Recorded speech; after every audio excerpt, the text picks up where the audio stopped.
Hi leaders, very good morning. അങ്ങനെ നമ്മൾ ജനുവരി മാസം ഏകദേശം അവസാനിക്കാൻ പോവുകയാണ്. ഇന്നത്തെ ദിവസത്തെ പ്രത്യേകത അറിയാം. നമുക്ക് ലോയൽറ്റി ഡേറ്റ് എക്സ്റ്റെൻഡ് ചെയ്തതിൻ്റെ അവസാന ദിവസമാണ് ഇന്ന് 28-ാം തീയതി. ഓക്കെ, ഈ ഒരു സന്ദർഭത്തിൽ പലവരും പല സിറ്റുവേഷൻ, നമുക്ക് കോമൺ ആയിട്ട് ഒരു സിറ്റുവേഷനെ പറ്റി പറയേണ്ട ആവശ്യമില്ലല്ലോ. ഇന്ന് നമ്മുടെ ഗ്രൂപ്പിലുള്ള ഈ ഒരു ഗ്രൂപ്പ് മെമ്പേഴ്സിനോടനുബന്ധമായിട്ടുള്ള സിറ്റുവേഷൻസ് നമുക്കൊന്ന് ചർച്ച ചെയ്യാം. പലവരും തന്നെ ലോയൽറ്റി എന്ന് പറയുന്ന ആ ഒരു ആനുകൂല്യം തന്നെ മിസ്സാവുന്ന ഒരു സിറ്റുവേഷനിലാണ് നിൽക്കുന്നത്. പലവരും മിസ്സാക്കി കഴിഞ്ഞ മാസങ്ങളിൽ വീണ്ടും റീസ്റ്റാർട്ട് ചെയ്തവരുണ്ട്. ഇനി ലോയൽറ്റി ചെയ്യണോ എന്ന് ആശങ്കയോടെ നിൽക്കുന്ന വ്യക്തികളുണ്ട് ഈ ഗ്രൂപ്പിൽ. അതുപോലെ തന്നെ ഈ മാസം ബ്രേക്കായി നിൽക്കുന്ന, ലോയൽറ്റി ഡേറ്റ് ആക്ച്വലി 25-ാം തീയതിയാണ്. അത് അറിഞ്ഞിട്ട് പോലും 1000 രൂപ പർച്ചേസ് ചെയ്തിട്ട് അവിടുന്ന് ജസ്റ്റ് ഒരു 1800 ചെയ്ത് കഴിഞ്ഞാൽ ലോയൽറ്റി ആണെന്ന് നമുക്കറിയാം. അതുപോലും ചെയ്യാതെ നിൽക്കുന്ന വ്യക്തികളുണ്ട്. അതുപോലെ തന്നെ ഒട്ടും തന്നെ പർച്ചേസ് ചെയ്യാത്ത വ്യക്തിയുണ്ട് ഈ ഒരു ഗ്രൂപ്പിൽ. എന്നാൽ അതേസമയം തന്നെ 40 PVയും 45 PVയും ഒക്കെ ചെയ്തുകൊണ്ട് 50 PV പോലും ആവാതെ നിൽക്കുന്ന വ്യക്തികളുണ്ട്. എന്നാൽ നമ്മുടെ പേഴ്സണൽ പ്രോഡക്റ്റിവിറ്റി നന്നായി തന്നെ ഇമ്പ്രൂവ് ചെയ്ത് മുന്നോട്ട് പോകുന്ന വ്യക്തികളുമുണ്ട്. 100 PVയും 200 PVയും ഏകദേശം 300 PVയുടെ മുകളിലും എത്തിയിട്ടുള്ള വ്യക്തികളും ഈ ഒരു ഗ്രൂപ്പിലുണ്ട്. ഇങ്ങനെ സമന്വയമായിട്ടുള്ള ഒരു ഗ്രൂപ്പാണ് നമ്മുടേത്. അപ്പോൾ പുറത്തത്തെ ഒരു കാര്യത്തെ പറ്റി പറയേണ്ട ആവശ്യമില്ലല്ലോ. നമുക്ക് തീർച്ചയായിട്ടും നമ്മുടെ ഈ ഒരു ഗ്രൂപ്പിലുള്ള ഈ ഒരു ടീമിനോടനുബന്ധമായിട്ടുള്ള കാര്യത്തെ പറ്റി പറയുന്നതിന് വേണ്ടിയാണ് ഞാൻ ഈ ഒരു വീഡിയോ നിങ്ങളുമായിട്ട് ഷെയർ ചെയ്യുന്നത്. പ്രധാനമായിട്ടും നമ്മൾ ശ്രദ്ധിക്കാനുള്ളത് എന്താണെന്ന് ചോദിച്ചു കഴിഞ്ഞിട്ടുണ്ടെങ്കിൽ, ഇതിലിപ്പോൾ ഈ പറഞ്ഞ ഓരോ സെഷൻസിലായാലും ശരി, നമ്മൾ കൃത്യമായിട്ട് നമ്മൾ ഈ ഒരു അവസരമായിട്ട് ഇരിക്കുന്നുണ്ടോ എന്നുള്ളതാണ് നിങ്ങൾ പരിശോധിക്കേണ്ടത്.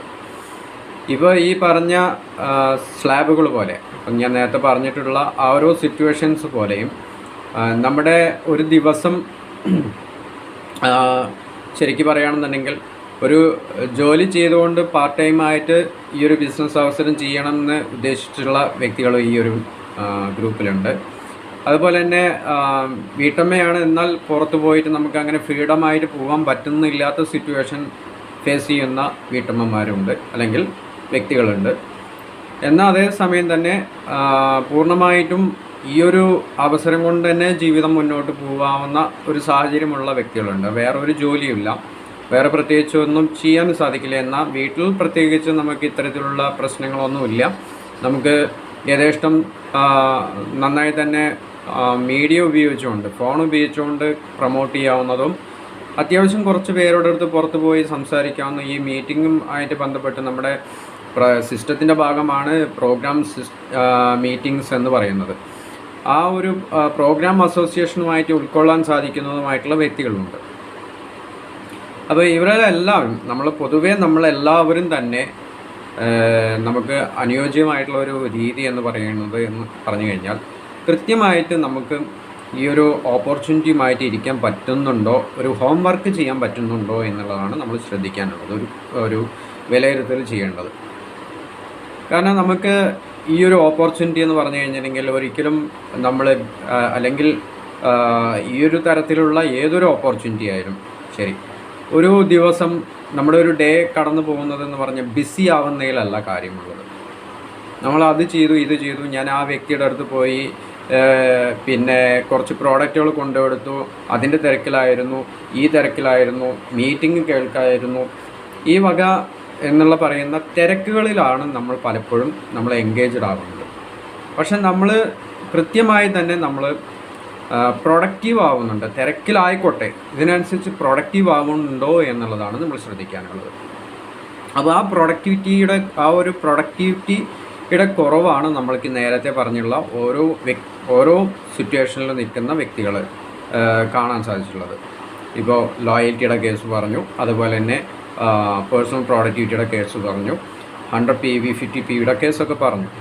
ഓക്കെ, നമ്മൾ പ്രൊഡക്റ്റിവിറ്റി ആവുന്നുണ്ടെന്നുണ്ടെങ്കിൽ തീർച്ചയായിട്ടും നമുക്ക് എന്തെങ്കിലുമൊക്കെ ചെയ്യാൻ സാധിക്കും. ഇപ്പോഴുള്ള സിറ്റുവേഷനിൽ നിന്ന് നമ്മൾ 1% മുന്നോട്ട് പോകുന്നതിനാണ് പ്രൊഡക്റ്റിവിറ്റി എന്ന് പറയും. അപ്പോൾ അത് കൃത്യമായിട്ട് നമുക്ക് വരണമെങ്കിൽ, നടക്കണമെങ്കിൽ നമ്മൾ ആദ്യമേ നമുക്കൊരു പദ്ധതി ഒരുക്കേണ്ടതുണ്ട്. നമ്മളൊന്ന് ഒരു ഒരു ഹോം വർക്ക് ചെയ്യേണ്ടതിൻ്റെ ആവശ്യമുണ്ട്. ഒരു മുന്നേക്കൂട്ടുള്ള ഒരു പ്രിപ്പറേഷൻ്റെ ആവശ്യകതയുണ്ട്. അത് തീർച്ചയായിട്ടും നമ്മൾ ചെയ്യുന്നുണ്ടോ എന്നുള്ളത് ശ്രദ്ധിക്കണം. നമ്മുടെ ഓപ്പർച്യൂണിറ്റിയുടെ പ്രത്യേകത എന്ന് പറഞ്ഞു കഴിഞ്ഞിട്ടുണ്ടെങ്കിൽ, ഫസ്റ്റ് പ്രത്യേകത എന്ന് പറഞ്ഞാൽ നമുക്ക് വലിയ രീതിയിലുള്ള മുതൽ മുടക്കില്ല. നമ്മുടെ ആവശ്യത്തിനുള്ള ഉൽപ്പന്നങ്ങൾ വീട്ടിലേക്ക് ഉപയോഗിച്ച് നോക്കി അതിൻ്റെ ക്വാളിറ്റിയും ബെനിഫിറ്റ്സും നമ്മൾ അനുഭവപ്പെട്ട് മറ്റുള്ളവരിലേക്ക് പരിചയപ്പെടുത്താൻ ജസ്റ്റ് ചിലപ്പോൾ ഒരു 50 PV 100 PV നമുക്ക് കഴിയുന്ന രീതിയിലുള്ള പർച്ചേസ് ചെയ്തുകൊണ്ട് നമുക്ക് ഈ ഒരു ബിസിനസ് സ്റ്റാർട്ടപ്പ് ചെയ്യാം. ഇതാണ് നമ്മുടെ ഫസ്റ്റ് ഈ ഒരു ബിസിനസ്സിൻ്റെ ഒരു പ്രത്യേകത എന്ന് പറയുന്നത്. രണ്ടാമത്തെ പ്രത്യേകത എന്ന് പറയുന്നത്, നമുക്ക് ഈ ഒരു ബിസിനസ് തികച്ചും പാർട്ട് ടൈം ആയിട്ട് ചെയ്യാൻ പറ്റുന്ന ഒരു ബിസിനസ്സാണ്. അല്ലെങ്കിൽ പാർട്ട് ടൈം ആയിട്ടാണ് ഈ ഒരു ബിസിനസ് ചെയ്യേണ്ടത്. കാരണം ഇവിടെ ഒരു ജോലിയുള്ള വ്യക്തികൾ ഇവിടെ ഉണ്ട് എന്ന് പറഞ്ഞു.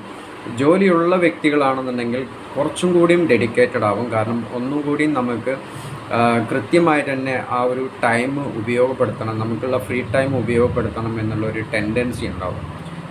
ഫ്രീ ടൈമർ ആണെന്നുണ്ടെങ്കിൽ അത്ര തോന്നണില്ല, പക്ഷേ എന്നാൽ കൃത്യമായിട്ട് തന്നെ സിസ്റ്റമാറ്റിക് ആയിട്ടുള്ള പ്രോഗ്രാമുകളും കാര്യങ്ങളൊക്കെ ഉപയോഗപ്പെടുത്തുന്ന ഒരാളാണെന്നുണ്ടെങ്കിൽ തീർച്ചയായിട്ടും അവർക്കത് സാധ്യമാണ്.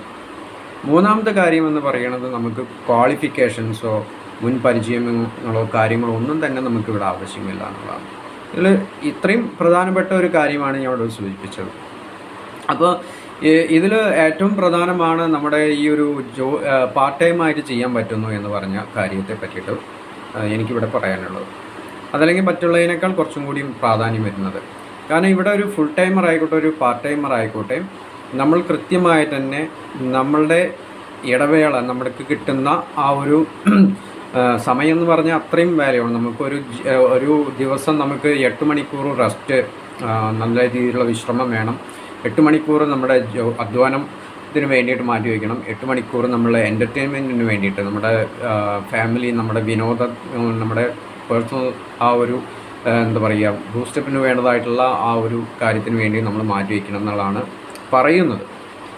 അപ്പോൾ ഇതിൽ നമ്മൾ സമയത്തിന് വലിയ പ്രാധാന്യമാണ്. അപ്പം നിങ്ങളുടെ കൃത്യമായിട്ടുള്ള ഈ 8 മണിക്കൂർ എന്ന് പറയുന്ന ആ വർക്കിംഗ് ടൈം നിങ്ങൾ കൃത്യമായിട്ട് ഉപയോഗപ്പെടുത്തേണ്ടോ എന്നുള്ളതാണ്. ഒരുപക്ഷെ നിങ്ങൾക്ക് ജോലി കഴിഞ്ഞാൽ കിട്ടുന്ന 1 മണിക്കൂറാവാം, അരമണിക്കൂറാവാം, അത് നിങ്ങൾ കൃത്യമായിട്ട് ഉപയോഗപ്പെടുത്തേണ്ടോ എന്നുള്ളതാണ്. അങ്ങനെയാണെന്നുണ്ടെങ്കിൽ അത് ഉപയോഗപ്പെടുത്താൻ തയ്യാറാണെന്നെങ്കിൽ എന്താണ് അതിൽ ചെയ്യാനുള്ളത്? കൃത്യമായിട്ട് നിങ്ങൾ ചെയ്യേണ്ടത് ഒരു ഡാറ്റ അനലൈസിങ് ആണ്. ഇന്ന് നമ്മുടെ ബിസിനസ്സിൻ്റെ സാധ്യത എന്ന് പറഞ്ഞു കഴിഞ്ഞിട്ടുണ്ടെങ്കിൽ, ഇന്ന് ജനിച്ചു വീണ ഒരു കുട്ടി അവന് ആദ്യത്തെ പല്ല് മുളയ്ക്കുന്ന സമയം തൊട്ടിട്ട്, അല്ലെങ്കിൽ അവന് ഓർമ്മ വെച്ച സമയം തൊട്ടിട്ടുള്ള ശീലങ്ങളാണ് നമ്മുടെ ഓരോ ഉൽപ്പന്നങ്ങളെന്ന് പറയുന്നത്. ഏറ്റവും മിനിമം എന്ന് പറയുന്നത് ജസ്റ്റ് ഒരു പല്ല് തേക്കാൻ എന്നുള്ള ഒരു ശീലം തൊട്ട് നമ്മൾ തുടങ്ങുകയാണ്. അപ്പോൾ ആ ഒരു കാര്യം എടുക്കുകയാണെങ്കിൽ തന്നെ ഇന്ന് നമ്മുടെ രാജ്യത്തിൽ, ലോകമൊട്ടാകെ നോക്കേണ്ട രാജ്യത്തിൽ തന്നെ 140 കോടിയിലേറെ ജനങ്ങളുള്ള ഒരു വലിയൊരു നമ്മളെ ലോകത്തിൽ ഏറ്റവും കൂടുതൽ ജനസംഖ്യയുള്ള ഒരു രാജ്യം. ഇവിടെ നമ്മുടെ സാധ്യത എന്ന് പറയുന്നത് എല്ലാവരും തന്നെ ഇന്ന് ജനിച്ചു വീഴുന്ന ഓരോരുത്തർക്കും തന്നെ ഈ ഒരു ശീലമുണ്ട്. അപ്പോൾ അത് നമുക്ക് പ്രൊമോട്ട് ചെയ്യാൻ പറ്റും അല്ലേ? തീർച്ചയായിട്ടും പറ്റും. അപ്പോൾ അതിന് നമുക്ക് തീർച്ചയായിട്ടും ഡാറ്റ വേണം. ഞാൻ പറഞ്ഞു വന്നു, ഈ 140 കോടി ജനങ്ങളുടെ അടുത്തേക്കും നമുക്ക് എത്തണം എന്നല്ല, എന്നാൽ അതിൽ 0.1% വന്നാൽ തന്നെ നമുക്ക് മില്യണിയർ അല്ല ബില്യണിയർ ആവാൻ സാധിക്കും എന്നുള്ളതാണ് ഈ ഒരു ഓപ്പർച്യൂണിറ്റിയുടെ പ്രത്യേകത. അപ്പോൾ അതുകൊണ്ട് തന്നെ ഇത് മനസ്സിലാക്കിക്കൊണ്ട് നമ്മൾ കൃത്യമായിട്ട് ഒരു ഡാറ്റ ഉണ്ടാക്കി വയ്ക്കണം. നമ്മൾ ഒരു പക്ഷേ നേരത്തെ പറഞ്ഞ കണക്ക് പ്രകാരം തന്നെ വരാവുന്ന മറ്റൊരു കണക്കാണ്, ഒരു പക്ഷേ കഴിഞ്ഞ ഏതാനും മാസങ്ങളായിട്ട് ജോയിൻ ചെയ്തവരായിരിക്കും നിങ്ങൾ, അതല്ലെങ്കിൽ കഴിഞ്ഞ ഏതാനും വർഷങ്ങളായിട്ട് ജോയിൻ ചെയ്തവരായിരിക്കും നിങ്ങൾ. ലോങ് ടൈം ആയിട്ട് ഉള്ള വ്യക്തികളും ഈ ഒരു ബിസിനസ്സിൽ, ഈ ഒരു ഗ്രൂപ്പിലുണ്ട്. അപ്പോൾ നിങ്ങൾക്ക് ഇതുവരെ നിങ്ങൾ സംസാരിച്ചിട്ടുള്ള വ്യക്തികളുണ്ടായിരിക്കും, നിങ്ങളുടെ അടുത്ത് നിന്ന് പ്രോഡക്റ്റുകൾ ഉപയോഗപ്പെടുത്തിയിട്ടുള്ള വ്യക്തികളുണ്ടായിരിക്കും, ഈ ഒരു ഓപ്പർച്യൂണിറ്റിയിലേക്ക് കടന്നു വന്നവരുണ്ടായിരിക്കും, ചിലപ്പം കണ്ടിന്യൂസ് ആയിട്ട് തന്നെ ഓപ്പർച്യൂണിറ്റിയുടെ ഭാഗമായിട്ടും കസ്റ്റമറായിട്ടുള്ള ലോയൽറ്റി കസ്റ്റമർ എന്നുള്ള രീതിയിലും അതുപോലെ തന്നെ ലോയൽറ്റി അല്ലെങ്കിലും ചെറിയ പർച്ചേസ് കണ്ടിന്യൂ ആയിട്ട് ചെയ്യുന്നവരുണ്ടായിരിക്കും. ഇത് കൃത്യമായിട്ട് നമ്മുടെ കയ്യിൽ ഒരു കണക്കുണ്ടായിരിക്കണം. അതുപോലെ തന്നെ നമുക്കറിയാവുന്ന ആളുകളുടെ ഡാറ്റ ലിസ്റ്റ് ഉണ്ടായിരിക്കണം. ചിലപ്പോൾ നമുക്ക് പേര് അറിയണ്ടായിരിക്കുള്ളൂ, ചിലപ്പോൾ അദ്ദേഹത്തിൻ്റെ പേര് പോലും അറിയണ്ടാവില്ല, ചിലപ്പോൾ നമുക്കൊരു അടയാളപ്പെടുത്താൻ സാധിക്കുമായിരിക്കും. ഇന്ന സ്ഥലത്ത് ഇന്നൊരാളുണ്ട്, അത് ജസ്റ്റ് നമുക്കൊന്ന് അടയാളപ്പെടുത്താം. അദ്ദേഹത്തെ ചിലപ്പോൾ അറിയുന്ന വ്യക്തികളുടെ കയ്യിൽ നിന്ന് നമുക്ക് പേരും ഫോൺ നമ്പറും കളക്ട് ചെയ്യാൻ പറ്റും. ചിലപ്പോൾ പേരും ഫോൺ നമ്പറും അയാളുടെ ജോലിയും അയാളുടെ സ്ഥലവും അയാളുടെ ചരിത്രങ്ങളും അറിയുന്നതായിരിക്കാം. ഇത്തരത്തിൽ നമുക്കൊരു ഡാറ്റ ഉണ്ടായിരിക്കണം കൃത്യമായിട്ട്. അത് നിങ്ങൾ നേരത്തെ ഞാൻ പറഞ്ഞ പോലെ തന്നെ നിങ്ങളുടെ കയ്യിൽ നിന്ന് ഒരു 100 രൂപയുടെ പ്രോഡക്റ്റ് മേടിക്കുന്നവരായിക്കോളാം, ലോയൽറ്റി മേടിക്കുന്നവരായിക്കോളാം, 50 PV ചെയ്യുന്നവരായിരിക്കാം, ചിലപ്പോൾ നിങ്ങളുടെ ബിസിനസ്സിലേക്ക് താല്പര്യപ്പെട്ട് വന്നവരായിരിക്കാം. ഇത്തരത്തിലുള്ള ഒരു ഡാറ്റ ഉണ്ടായിരിക്കണം, കൃത്യമായിട്ട് ഈ ഒരു കണക്കുണ്ടായിരിക്കണം. അപ്പം നിങ്ങൾ സ്ഥിരമായിട്ട് പർച്ചേസ് ചെയ്യുന്നവർ, ഇപ്പോൾ 100 രൂപ തൊട്ട് 1000 രൂപയുടെ ഉള്ളിൽ പർച്ചേസ് ചെയ്യുന്നവരാണെന്നുണ്ടെങ്കിൽ അവർക്ക് തീർച്ചയായിട്ടും നമ്മളുടെ റീപർച്ചേസ് ഓഫർ ഉപയോഗപ്പെടുത്താം. 1000 രൂപയുടെ പർച്ചേസിലേക്ക് വരുമ്പോൾ നമുക്ക് ഈ പ്രാവശ്യം നമ്മുടെ ഫ്രഷ് മൂവ്മെൻറ്റ് ബ്ലൂ പേസ്റ്റാണ് നമുക്ക് ഓഫറിൽ ലഭിക്കുന്നത്. അതല്ലെങ്കിൽ ഹെയർ ഓയിൽ 2000 രൂപയുടെ പർച്ചേസിങ്ങിൽ സൺസ്ക്രീൻ ലോഷനാണ് നമുക്ക് ലഭിക്കുന്നത്. ഇത്തരത്തിലുള്ള ഓഫർ നമുക്ക് പ്രൊമോട്ട് ചെയ്യാം.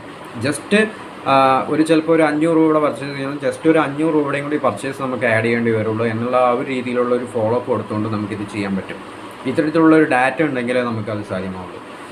ഇനി 1000 രൂപ തൊട്ട് ഒരു 1000 സംതിങ് റുപ്പീസിൻ്റെ പർച്ചേസ് ചെയ്യുന്നവരെ സംബന്ധിച്ച് നമുക്കൊരു 1800 രൂപയുടെ മിനിമം ലോയൽറ്റിയിലേക്ക് അവരെ കൺവേർട്ട് ചെയ്യാൻ പറ്റും. ജസ്റ്റ് 1000 രൂപയുടെ നിന്ന് ഒരു 800 രൂപയുടെ പർച്ചേസും കൂടി ആഡ് ചെയ്ത് കഴിഞ്ഞിട്ടുണ്ടെങ്കിൽ നിങ്ങൾക്ക് ലോയൽറ്റി മെമ്പർ ആവാൻ സാധിക്കും. ജസ്റ്റ് 6 മാസം കൂടി അല്ലെങ്കിൽ 5 മാസം കൂടി നമ്മൾ കംപ്ലീറ്റ് കഴിഞ്ഞിട്ടുണ്ടെങ്കിൽ നമുക്ക് ലോയൽറ്റിയിലൂടെ നമുക്ക് മിനിമം ഒരു 1440 രൂപയുടെ പർച്ചേസാണ് നമുക്ക് ഫ്രീ ആയിട്ട് കിട്ടുന്നത്. ഒരു വലിയൊരു കാര്യമല്ലേ, നമുക്ക് കിട്ടുന്ന ഒരു ബെനിഫിറ്റ് അല്ലേ എന്നുള്ള രീതിയിലുള്ള ഒരു അവയർനെസ് കൊടുക്കാൻ സാധിക്കും.